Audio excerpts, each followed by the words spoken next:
Bienvenidos y bienvenidas a Enclave Política. En Chile ha concluido una primera etapa del proceso constituyente que lo desarrolla la Convención Constitucional. Y ya se tiene el borrador de lo que sería la nueva Constitución que dejaría atrás la de Pinochet, con todo lo que ello significa. Hay expectativa, pues ese texto tiene que someterse a un referéndum y el pueblo chileno decidirá su destino. Y también, por supuesto, hay una campaña difamatoria, mentirosa sobre el texto constitucional. Y de eso te queremos conversar también con la militante del Partido Comunista y diputado, Carol Cariola, a quien le damos la más cordial bienvenida. Qué gusto tenerte acá, Carol. ¿Cómo estás? Qué gusto saludarte, Orlando. Muy contenta de estar en Ecuador, además. Claro que sí. Y en Telesur, por supuesto. Y en Telesur, y bueno, acompañando todas las actividades del Bicentenario, invitada por Paola Pavón, así que estoy muy contenta. Qué bueno tenerte acá. ¿Cómo evaluamos, cómo valoras el momento político que vive Chile después ya de la asunción de Boric, de lo que está concluyendo sus tareas la constituyente en la práctica? ¿Cómo se vive este momento en Chile? Sí. Bueno, estamos viviendo un momento muy intenso, Orlando, un momento de cambios, ¿no? De cambios muy profundos, de cambios estructurales. Vivimos muchos años de una cierta estabilidad, ¿no? Del sistema político, que lo que nos generó fue precisamente situaciones de descontento, esta forma de estructura que tenía Chile hasta ahora en el contexto de un modelo neoliberal, de una constitución heredada desde la dictadura militar, ha generado procesos de empuje transformadores desde el movimiento social que abrieron paso a lo que hoy día conocemos como la Convención Constitucional, que tal como dices tú, está terminando ya su proceso.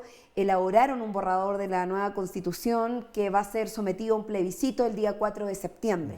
Así que estamos, bueno, con un nuevo gobierno, un gobierno también transformador, de izquierda, antineoliberal, un gobierno que busca transformaciones profundas también y que va de la mano con el proceso constituyente respecto de su programa de gobierno. Nuestro programa de gobierno es un programa de gobierno transformador. El presidente Gabriel Boric es el presidente más joven de la historia de Chile, el con más votación además, lo cual sin lugar a duda nos pone una tremenda responsabilidad. Así que estamos viviendo un momento muy intenso de cambios, de transformaciones, de mucha esperanza también respecto de lo que se viene, pero no exento de complejidades. Claro, pero claro, el presidente Boric es casi prácticamente de tu misma edad, eres un año más. Un año más, sí.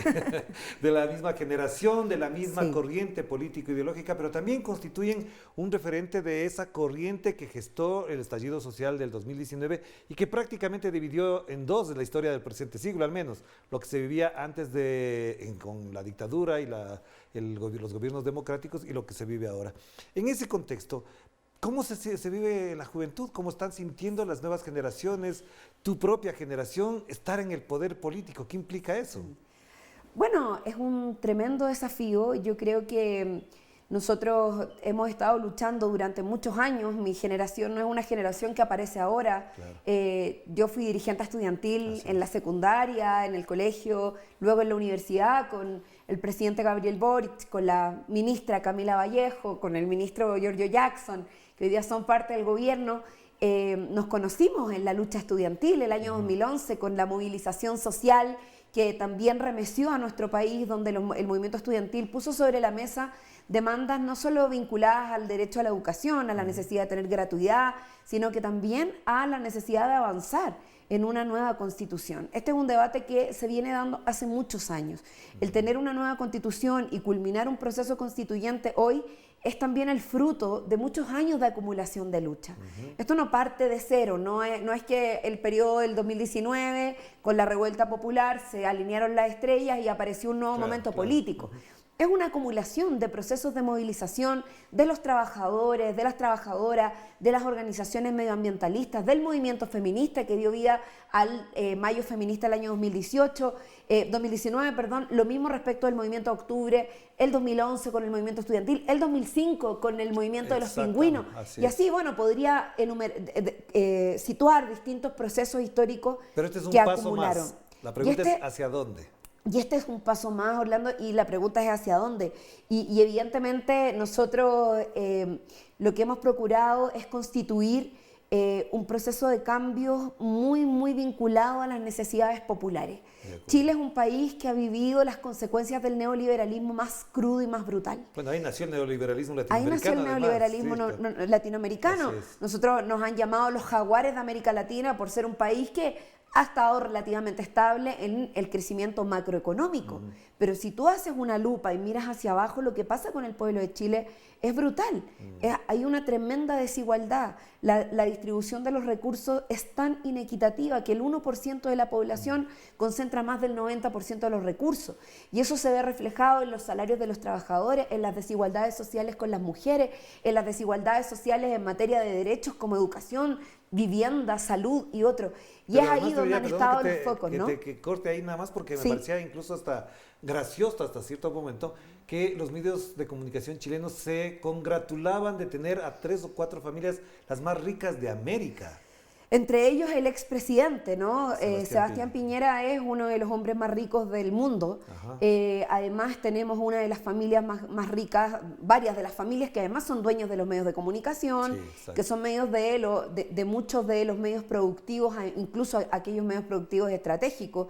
La empresa Sokimich, por ejemplo, que quedó en manos del yerno de Pinochet, que son hoy día la empresa que por excelencia explota el litio en nuestro país, siendo el litio uno de los recursos naturales que tenemos y que esperamos poder recuperar. El proceso constituyente y un poco lo que nuestra generación creo ha aportado, ya volviendo un poco a la pregunta anterior, en todo este proceso, ¿no? Es el impulso de transformación.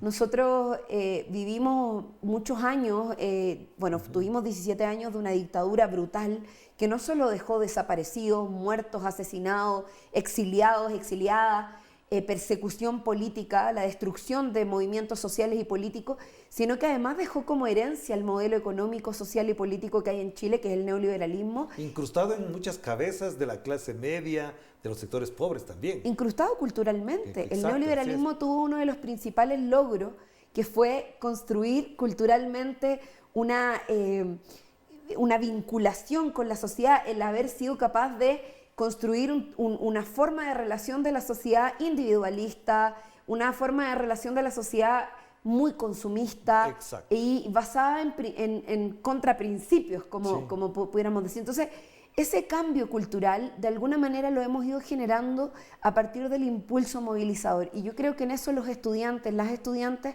hemos jugado en nuestro momento también un rol muy importante para poder hacer avanzar estos procesos de cambio. Yo te planteo esta pregunta porque efectivamente todo lo que mencionas de lo que ha sido el neoliberalismo no se va a poder resolver tampoco en una constituyente, pero sí se sientan las bases para aquello. La Constitución del Ecuador planteó el buen vivir, la constituyente también de Bolivia el vivir bien, es decir, con sus paradigmas. Ecuador planteó, por ejemplo, los derechos de la naturaleza. Y en Chile hay un elemento que también juega mucho en el imaginario, que es el pueblo mapuche, la plurinacionalidad, la interculturalidad.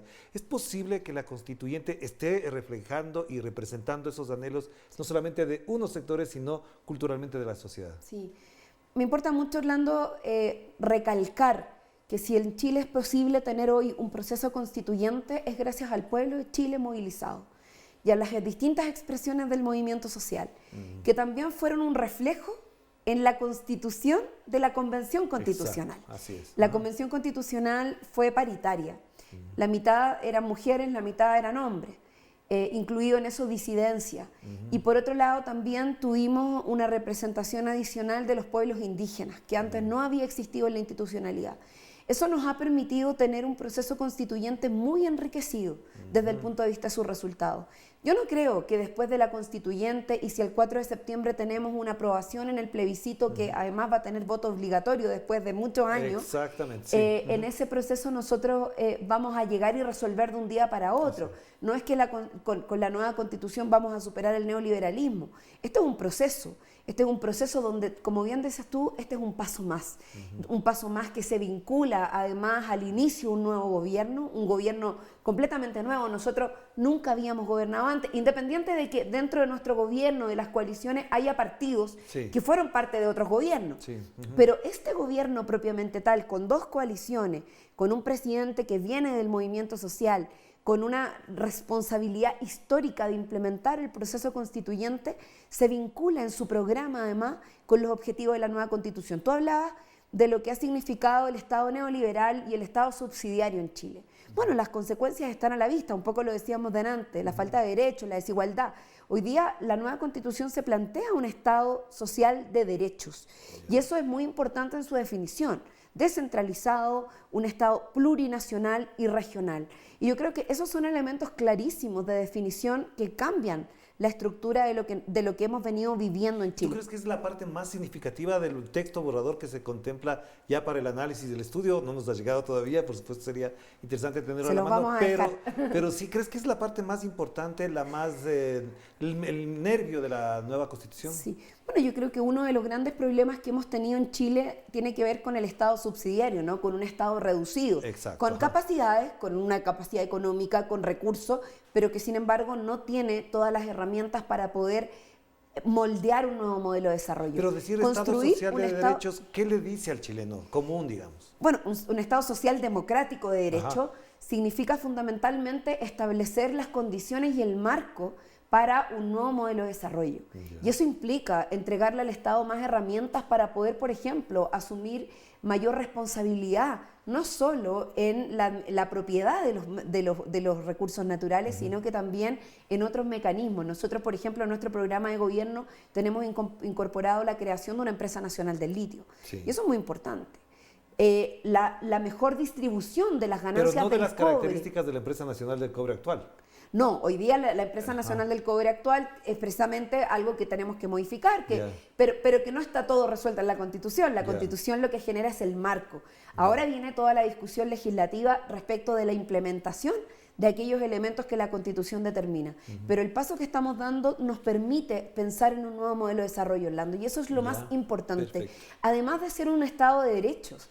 Un Estado de derechos que lo que genera es garantizar derechos que hoy día no están garantizados. El derecho a la salud. En Chile no está garantizado el derecho a la salud, lo que está garantizado es el acceso a la salud. Pero ya sea, y la Constitución lo dice, ya sea pública o privada. Así es. Pero el Estado no se hace cargo de la calidad de la atención, de la cobertura, del financiamiento. Hoy día, al garantizar el derecho a la salud integralmente, estamos avanzando un paso en relación a garantizar el derecho integral a la salud. Y eso se complementa con la propuesta del programa de gobierno que hace referencia a la creación de un seguro único nacional, por ejemplo, de establecer una prioridad en la salud pública. Que rompe el paradigma privado que se ha mantenido hasta ahora. Absolutamente, el paradigma neoliberal que lo que ha hecho es privatizar los derechos sociales. Lo mismo respecto de la seguridad social. En Chile nosotros no tenemos un sistema de seguridad social. El sistema de pensiones es un sistema privado que lucra a costa del esfuerzo y el trabajo de los trabajadores a través de las AFP, que son una institución privada de capitalización individual, donde básicamente la definición central es que tú te rascas con tus propias uñas. Hagamos la primera pausa, Carol. Es muy importante lo que acabas de mencionar, porque nos gustaría en la segunda, obviamente, abundar en lo que implica los desafíos y las resistencias de la élite empresarial y política de Chile con respecto a esta Constitución que nos explica Carol Carrión. Vamos a la pausa.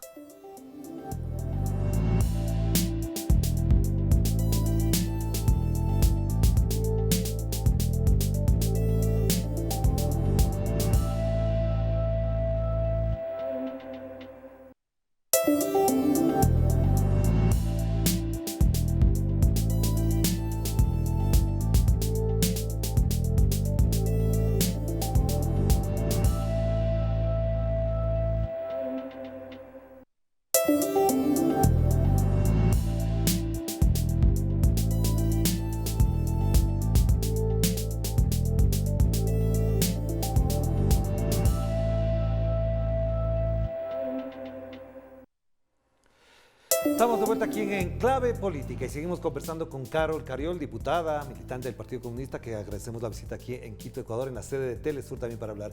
Obviamente, Carol, lo que está pasando en estos momentos en Chile es que sectores de la derecha reproducen un libreto que ya se vivió en Argentina, que se vivió en Bolivia, que se vivió particularmente en el Ecuador, que cuando se plantean cambios, lo que aparece es una campaña de desinformación y de deslegitimación de lo que pasa. Por ejemplo, en Ecuador se decía que era la constitución abortista, la constitución comunista, la comunicación que iba a estatizar todo. Les pasa lo mismo ahora. ¿Cómo afrontan esto?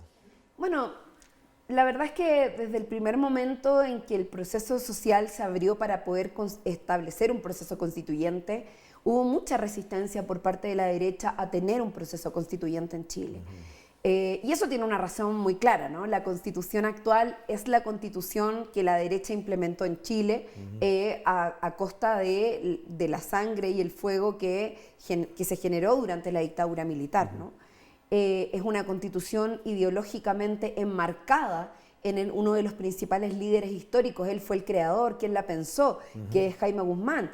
Una constitución donde el propio Jaime Guzmán, son sus palabras, que decía: esta constitución está hecha para que aunque cambie todo no cambie nada, y que todo siga igual. Entonces, finalmente es evidente que ante el interés político de un sector de nuestra sociedad de sostener los privilegios en una parte de la sociedad, en un sector acotado, minoritario, que sigan apropiándose de los recursos naturales, la libertad que hoy día existe en materia del control de los medios de producción, sin tener en eso ni siquiera una mirada común, estratégica respecto de la explotación de los recursos naturales. O sea, son elementos que lamentablemente hoy día ya nos pasan la cuenta y que el pueblo de Chile lo detectó y que lo cuestionó durante el proceso de movilización. Entonces, creo que en esto la derecha de alguna manera tuvo que abrirse al proceso constituyente, tanto así que participaron del proceso constituyente. Pero lo van a boicotear, lo van a deslegitimar. Pero lo han estado deslegitimando desde adentro por el hecho de ser minoritario. Pero con esta campaña de desinformación, ¿qué impacto tiene? ¿Cómo funciona eso? Lamentablemente, aquí ha habido no solo una campaña del terror en la búsqueda de legitimar el proceso constituyente desde adentro, porque en esto la derecha fue muy inteligente. Dijeron: vamos a participar, pero vamos a participar para, desde adentro, generar un boicot. Y en eso ha habido constituyentes que lo único que han hecho es boicotear el proceso constituyente. Ni siquiera, hay algunos, hay que hacer diferencia, hay otros que sí han intentado hacer un aporte, y eso también es importante reconocerlo. Pero también hay sectores que lo único que han hecho es todo el tiempo generar dentro de la Convención Constitucional un clima que ha hecho que las personas en general digan: bueno, tomen distancia del proceso constituyente, y eso ha sido muy malo. Pero además está esta otra parte, Orlando, que tiene que ver con la discusión del fondo, ¿no? Es lo que partimos ahora. De hecho, ahora ya en unas semanas más va a partir la campaña oficial por el apruebo o el rechazo, que son las dos opciones. El plebiscito van a ser dos opciones: aprobar el proceso constitucional, o sea, la nueva constitución, el borrador, o rechazar el borrador. Y en eso hay una trampa que es muy importante de tener en cuenta, que es creo yo lo que más motiva a la derecha actual en Chile, que es que la reforma constitucional que abrió el proceso constituyente dejó establecido que si se rechaza el borrador de la nueva constitución, queda vigente la actual constitución. Claro. ¿Y eso qué significa en lo concreto? Que es mantener las cosas como están y cumplir con el designio de Jaime Guzmán de que todo cambie para que nada cambie y que todo siga igual. Y los chilenos y chilenas, sí hay algo que tienen claro, y que es que quieren cambios y transformaciones. Y en esto lo que falta, Orlando, y nos ha faltado, quizás en eso podemos hacer una autocrítica de quienes hemos sido parte también de este proceso y que estamos a favor del proceso constituyente, de la nueva constitución, de los cambios profundos, es que no hemos sido capaces de confrontar con toda la fuerza la información, porque además nos toca gobernar, pero de poder confrontar con toda la fuerza la desinformación. Exacto. Porque lo que decías tú, hay gente que dice: no, es que con la nueva constitución, si yo tengo 3 departamentos, me van a quitar 2 y me van a dejar 1. Eso es mentira. Exactamente igual que pasó aquí. Hay gente que dice: no, es que ahora si yo, con la nueva constitución ya no va a haber propiedad privada, entonces yo no me voy a poder comprar una casa. Eso también es mentira.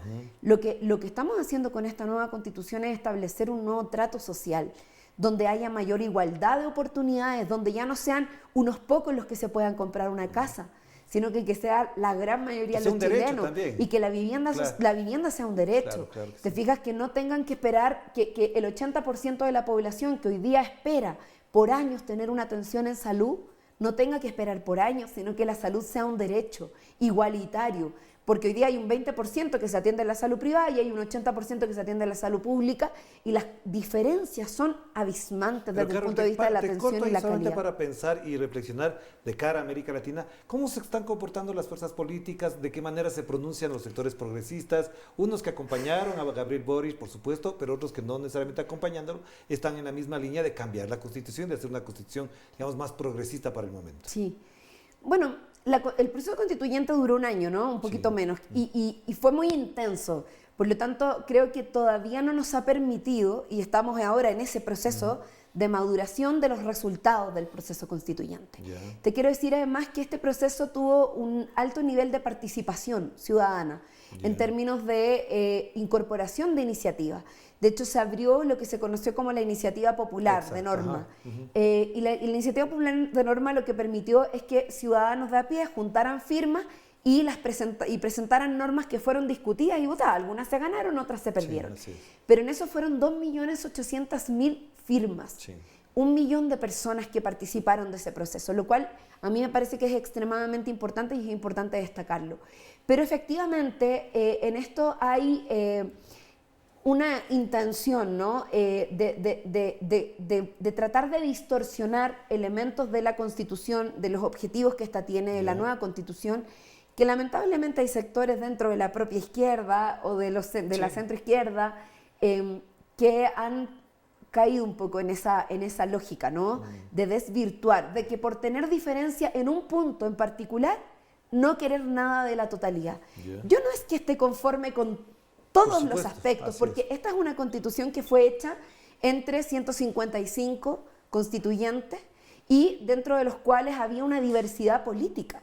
Y hubo normas que se ganaron y hubo normas que se perdieron. Como pasó en Ecuador, como pasó en Bolivia también. Así es la democracia. Sí. Si un sector político impusiera todas sus normas, finalmente no podríamos decir que estamos en una convivencia democrática. Claro. Y por eso es que nadie podría creer que todas las normas de la Convención Constitucional que quedaron plasmadas en la nueva Constitución finalmente van a satisfacer a todas las personas, porque si la empezamos a ver solo en lo particular, no vamos a ser capaces de mirar, como se dice, que un árbol no tape el bosque, ¿no? Finalmente lo que tenemos que mirar es la totalidad de lo que aquí está ocurriendo, que tiene que ver con dar inicio a una nueva etapa de nuestra estructura democrática, que abre nuevas oportunidades para que Chile sea un país más igualitario, más justo entonces, y de derecho. La pregunta sería, ¿hasta dónde el peso de ejercer el gobierno por parte de Gabriel Boric, la coalición que participó en el gobierno, influye a favor o en contra, eso tú me lo dirás mejor, de que la constituyente adquiere ese peso significativo, el volumen democrático que requiere para entrar al referéndum de septiembre? Sí. Bueno, nosotros somos la fuerza política que ganó la elección, ¿no? Sin embargo, eso no significa necesariamente que somos la mayoría del país, ¿no? Los votos no se transmiten de manera automática. El pueblo de Chile votó por Gabriel Boric por distintas razones. El presidente Boric es el presidente más votado de la historia de Chile. Tiene 4.600.000 votos que lo respaldan, al menos en este proceso. Pero eso no necesariamente significa que nosotros vamos a decir, bueno, entonces tenemos 4.600.000 votos a favor de la constituyente. Pero pueden ser más también. Porque en definitiva, primero debiera ser más, y nosotros porque en este proceso electoral que viene, que es obligatorio, va a significar que hay un porcentaje de la población que no ha participado de procesos electorales anteriores que ahora lo va a hacer. Y que lo va a hacer porque el voto es obligatorio después de muchos años. Entonces, este es un elemento que te lo digo porque nosotros desde la coalición, evidentemente desde las dos coaliciones que somos parte del gobierno, tenemos la plena convicción de que poder llevar adelante el programa de gobierno con todos los elementos que esto requiere también está vinculado al proceso constituyente. Claro. Poder tener una reforma a la salud, poder tener un nuevo sistema de pensiones, ya hablábamos antes de la pausa respecto de lo que ha significado el sistema de AFP en Chile, pensiones de pobreza, que cada uno se rasca con su propia uña.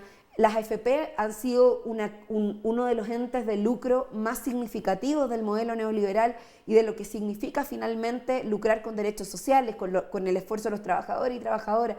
Para poder terminar con las AFP también tenemos que tener un nuevo marco jurídico, que es esta Constitución. Entonces, para nosotros es muy importante, Orlando, lo que pase el 4 de septiembre, porque también facilita o dificulta el programa de gobierno. Esto no significa que nosotros vamos a dejar de gobernar. Exacto. El gobierno fue electo por 4 años. Pero las medidas que tome también pueden afectar a eso. Pero evidentemente la construcción y la implementación del programa de gobierno, con todo lo que eso significó, con el respaldo de los chilenos y chilenas que votaron esperanzados por tener un cambio también, no solo en la forma de gobernar y de entender la política, que también ha sido un elemento importantísimo en nuestra generación y en lo que los movimientos sociales han puesto sobre la mesa, sino que también tiene que ver con generar transformaciones profundas. Mira, las encuestas dicen que en Chile la gran mayoría de los chilenos y chilenas quieren cambios reales y cambios profundos. Pero también tienen incertidumbre. Y eso es evidente en un proceso de cambio, hay incertidumbre. Y uno lo entiende porque en todo orden, hasta cuando uno se cambia de casa, o cuando escoge una vida X. Una vida X, te cambias de colegio, te cambias de universidad, te cambias de carrera, te cambias de trabajo. Cualquier cambio en la vida genera incertidumbre. Y eso nosotros estamos viviendo procesos de cambio muy importantes. Pero el llamado que hemos hecho es a no tener miedo, porque el miedo paraliza. Y lo que no puede ocurrir es que después de tanto esfuerzo, de tanta lucha, de jóvenes mutilados, porque en Chile el movimiento social dejó personas mutiladas. Tenemos a la senadora Fabiola Campillay, que tiene mutilación ocular y que fue una de las senadoras más votadas del país. Que dejó decenas de presos. Presos, a propósito de la revuelta popular, que también tenemos en discusión hoy día el indulto, ¿cierto? La ley que está en discusión en el Senado. Entonces, para nosotros es muy importante que todo el esfuerzo que el pueblo de Chile hicimos, que fue costoso, no solo en términos de derechos humanos, sino que también en términos sociales, económicos. Hubo muchas consecuencias de este proceso. No puede ser en vano. No puede haber sido todo esto, todo el proceso constituyente, todo el trabajo que se ha hecho durante estos años, para que al final del día, después del 4 de septiembre, si se rechaza el proceso constituyente, lo que quede vigente es la Constitución de Pinochet. Eso no va a pasar. Muchísimas gracias. Eso esperamos que no pase, Orlando, y estamos trabajando para que eso sea, para que ganemos. Yo tengo mucha esperanza, creo que somos mayoría y que el pueblo de Chile tiene la sabiduría y la conciencia de que las transformaciones sociales se hacen de conjunto, y para eso vamos a trabajar muy fuertemente. Gracias, Carol. Aquí estaremos incluso para reflexionar sobre eso también. Te agradezco muchísimo. Y gracias a ustedes por acompañarnos, por supuesto, con Carol Cariola, a propósito de lo que se vive en Chile, que sigue siendo una gran expectativa y una gran atención para la comunidad democrática y progresista de América Latina. Cuídense mucho. Chao, chao.